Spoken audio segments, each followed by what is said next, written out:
Hello guys, I am Ratan sir.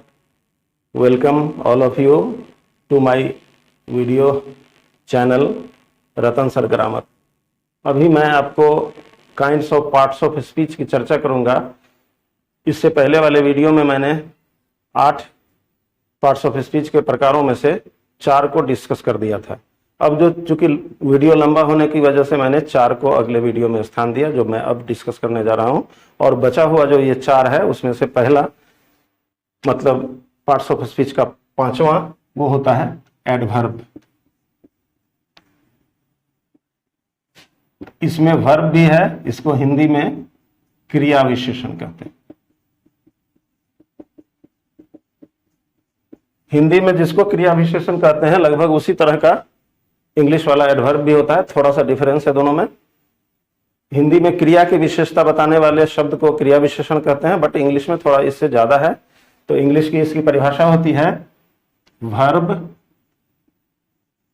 Adjective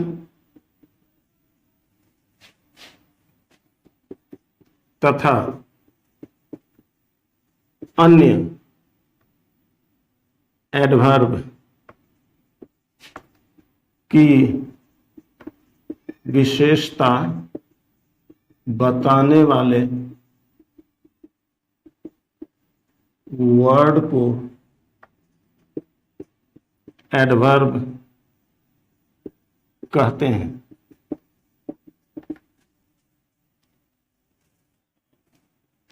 कहने का यह मतलब हुआ कि यह एडवर्ब वर्ब की विशेषता बताता है, एडजेक्टिव की विशेषता बताता है और किसी दूसरे एडवर्ब की भी विशेषता बताता है। ऐसा ही वर्ड एडवर्ब कहलाता है। तो एक चीज इंपॉर्टेंट जानने वाली है, जनरली ये चर्चा नहीं करते रहते हैं और टीचर्स, तो मैं अपने वीडियो में कुछ ऐसी चीजें चर्चा करूंगा जो और टीचर भूल जाते हैं चर्चा करना। किताबों में भी वो चीज नहीं है, इसलिए भी वो लोग इसको इंपॉर्टेंट नहीं मानते हुए ऐसी बातों की चर्चा नहीं करते हैं। विशेषता एडजेक्टिव भी बताता है, विशेषता एडवर्ब भी बताता है। दोनों है विशेषता बताना, बट एडजेक्टिव की विशेषता बताने को क्वालिफाई करना कहते हैं, जबकि एडवर्ब की विशेषता बताने को मॉडिफाई करना कहते हैं। इस तरह से एडजेक्टिव क्वालिफाई करता है, एडवर्ब मॉडिफाई करता है। अब एग्जाम्पल देखते हैं, समझ में आ जाएगा। हमको देखना है कि कैसे ये वर्ब एडजेक्टिव और किसी दूसरे एडवर्ब को मॉडिफाई करता है। तो अगर कहीं पर एक सेंटेंस है शी स्पीक्स लाउडली। अब इसमें आए हुए 3 वर्ड्स में से जब हम चेक करेंगे तो देखेंगे ये वर्ब है और शी स्पीक्स लाउडली मीन्स वह जोर से बोलती है। बोलती है कैसे? जोर से। मतलब इस वर्ब के बारे में इसने कुछ कहा, उसको मॉडिफाई कर दिया। इस तरह से ये एडवर्ब हुआ। ये एडवर्ब क्यों हुआ? क्योंकि इसने इस वर्ब को मॉडिफाई किया है, इसकी विशेषता बताई है। इस तरह से लाउडली एडवर्ब हो गया। तो हमने देखा कि एडवर्ब वर्ब की विशेषता बताता है। अब देखेंगे एडवर्ब एडजेक्टिव की कैसे विशेषता बताता है। जैसे ही इज वेरी हैंडसम। इस वर्ड में इस सेंटेंस में 1 2 3 4 वर्ड्स आ रहे हैं। चारों वर्ड्स में से ये हैंडसम नाम का जो वर्ड है ये एडजेक्टिव है। ये एडजेक्टिव कैसे है? क्योंकि ये ही नाम के प्रोनाउन इसको क्वालिफाई करता है, इसकी विशेषता बताता है। ही इज वेरी हैंडसम का माने वह बहुत सुंदर है। ये इस प्रोनाउन का रूप बता दिया, और रूप बताने वाला नाउन या प्रोनाउन का रूप बताने वाला वर्ड एडजेक्टिव होता है। तो हमने देखा ये एडजेक्टिव प्रूव्ड हो गया। अब उस एडजेक्टिव को भी ये मॉडिफाई कर देता है। वेरी, वह बहुत सुंदर है। सुंदर कितना? बहुत।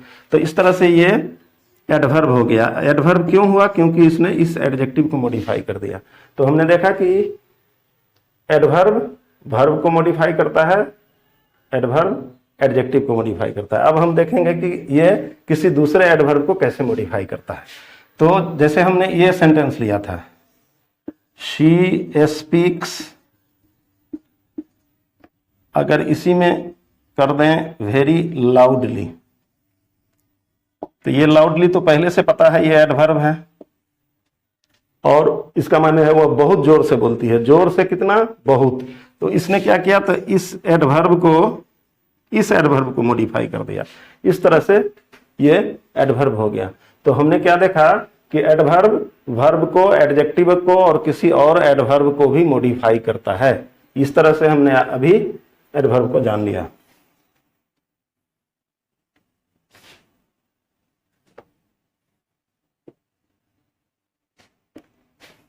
अब नेक्स्ट आता है नंबर 6, वो होता है प्रीपोजिशन।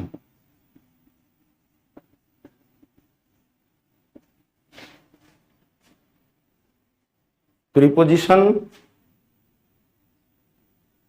की हिंदी संबंधवाचक अव्यय होती है, बट उसका हिंदी में ज्यादा उतना इंपॉर्टेंस नहीं होता है। इसको लेकिन प्रीपोजिशन का इंपॉर्टेंस इंग्लिश में बहुत ही ज्यादा है।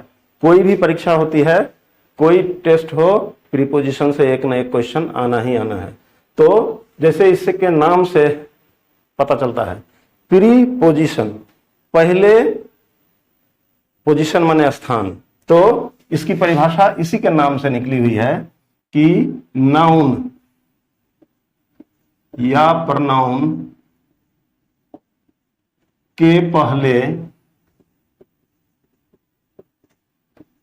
आकर, मतलब स्थान लेकर, नाउन या प्रनाउन के प्री पहले आकर माने पोजीशन लेकर, उसका संबंध अन्य वर्ड्स से बताने वाले वर्ड को प्रीपोजिशन कहते हैं। ये हमेशा नाउन या प्रनाउन के पहले आएगा। प्रीपोजिशन नाउन या प्रनाउन के पहले आएगा और उस नाउन या प्रनाउन का संबंध किसी अन्य वर्ड के साथ बता देगा। उसको हम प्रीपोजिशन कहते हैं। जैसे ए बुक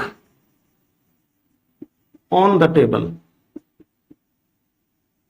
ये टेबल नाउन है, इसके पहले ये ऑन प्रीपोजिशन आ करके इस टेबल का संबंध इस वर्ड के साथ बता दिया। इस तरह से ये प्रीपोजिशन हो गया। जैसे a fish in the water, पानी में मछली, तो ये वाटर नाम के नाउन के पहले ये इन प्रीपोजिशन आकर इसका संबंध इसके साथ बता दिया। इस तरह से ये प्रीपोजिशन हो गया। तो प्रीपोजिशन इंग्लिश ग्रामर का बहुत ही इंपॉर्टेंट और वाइटल टॉपिक होता है। अब 7वें नंबर का होता है कंजंक्शन। इसको हिंदी में कहा जाता है संबंधवाचक अव्यय। ये अव्यय है, ये भी अव्यय ही होता है। तो दो या दो से अधिक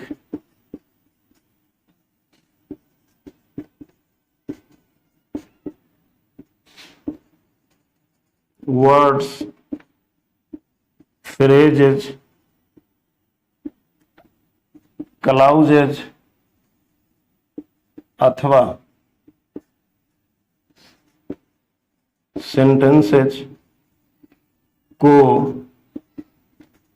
जोड़ने वाले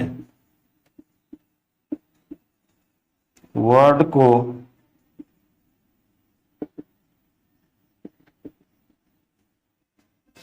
कंजंक्शन कहते हैं।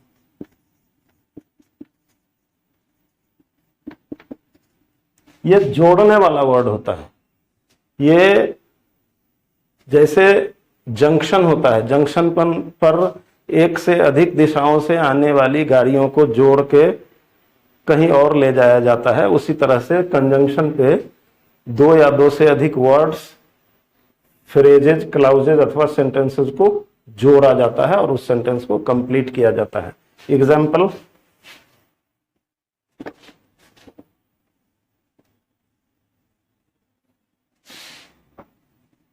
जैसे है bread and butter is my breakfast. यहां पे एक वर्ड ये है, दूसरा वर्ड ये है, दोनों को जोड़ा इसने, ये हो गया कंजंक्शन। दो वर्ड्स को जोड़ा, जो परिभाषा बता रही है। अब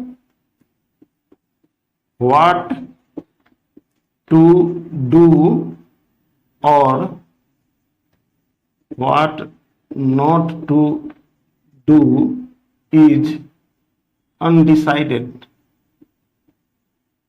इसका हिंदी में माने हुआ क्या करें या क्या नहीं करें यह अनिश्चित है। तो यहां पर एक फ्रेज ये हुआ, दूसरा फ्रेज ये हुआ, दोनों को इस और ने जोड़ा, ये हो गया कंजंक्शन। दो फ्रेजेस को जोड़ने का काम करता है। अब देखेंगे, she said that she had been ill. यहां पे एक क्लाउज ये है, दूसरा क्लाउज ये है, दोनों को इस दैट ने जोड़ दिया, तब ये सेंटेंस कंप्लीट हुआ। दैट मीन्स ये दैट कंजंक्शन है, दो क्लाउजेस को जोड़ने का काम करता है। अब हम देखते हैं दो सेंटेंसेस को जोड़ता है।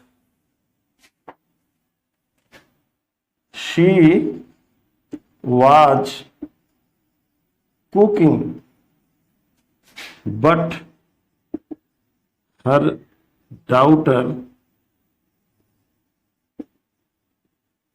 Was playing. अब इसमें दो सेंटेंसेस हैं। शी वाज कुकिंग ये एक सेंटेंस है, और हर डाउटर वाज प्लेइंग ये दूसरा सेंटेंस है। दोनों को इस बट ने जोड़ा, ये कंजंक्शन हो गया। शी वाज कुकिंग एक sentence, her daughter was playing दूसरा सेंटेंस, दोनों को इस बट ने जोड़ दिया, तभी ये सेंटेंस कंप्लीट हो पाया। इस तरह से इस सेंटेंस में आने वाला बट कंजंक्शन हो गया। अब है अंतिम और 8वां नंबर, इंटरजेक्शन। हिंदी में इसको कहते हैं विस्मयादि बोधक अव्यय।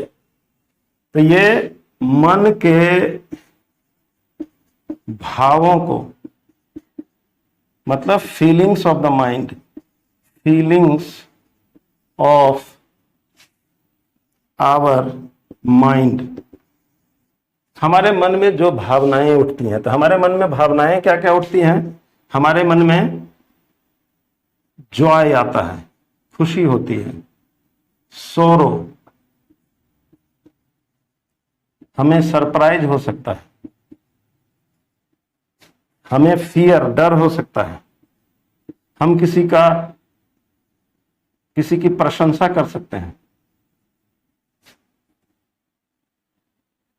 ये इतने को जो वर्ड बताता है उसको इंटरजेक्शन कहते हैं। भावों को व्यक्त करने वाले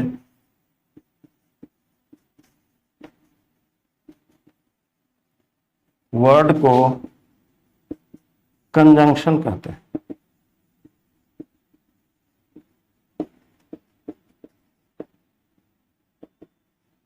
हमारे मन के भाव, हमारे मन में जो फीलिंग आती है, कभी घृणा आती है, कभी आश्चर्य होता है, कभी दुख होता है, कभी खुशी होती है, तो इन सब को जो वर्ड व्यक्त करता है वैसे वर्ड को हम इंटरजेक्शन कहते हैं। इंटरजेक्शन के लिए कुछ रेडीमेड वर्ड्स आते हैं जिनके द्वारा हम मालूम कर लेते हैं कि क्या व्यक्त हो रहा है, एक्सप्रेशन ऑफ माइंड हो रहा है।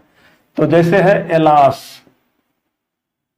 इसको कहते हैं हिंदी में हाय। ये दुख व्यक्त करता है, सौरो व्यक्त करता है। तो ये हो गया इंटरजेक्शन।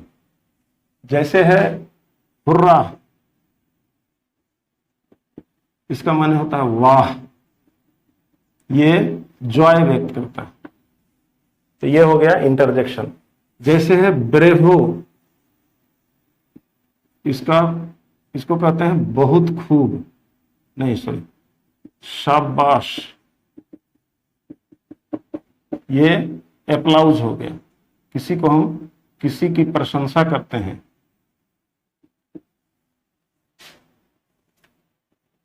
जैसे है फाई, इसको कहते हैं छी, ये हैटरेट, घृणा व्यक्त होती है, इससे घृणा व्यक्त होती है। इस तरह से हमने देखा ये सारे और भी बहुत सारे वर्ड्स होते हैं जो इंटरजेक्शन होते हैं। तो इस तरह से हमने देखा कि पार्ट्स ऑफ स्पीच के सभी प्रकारों की जानकारी हमें कैसे मिलती है। हमने सिंपल से सिंपल लैंग्वेज में बताने की कोशिश की है। अब यहाँ पे ये वीडियो अंत होता है। लाइक एक बन जाता है जितना सिंपल हमने बताया उसके ऊपर, और अपने नियर एंड डियर्स को एज यूजुअल यही जानकारी पहुंचाने के लिए इस वीडियो को शेयर अवश्य करें। Thank you, we shall meet again.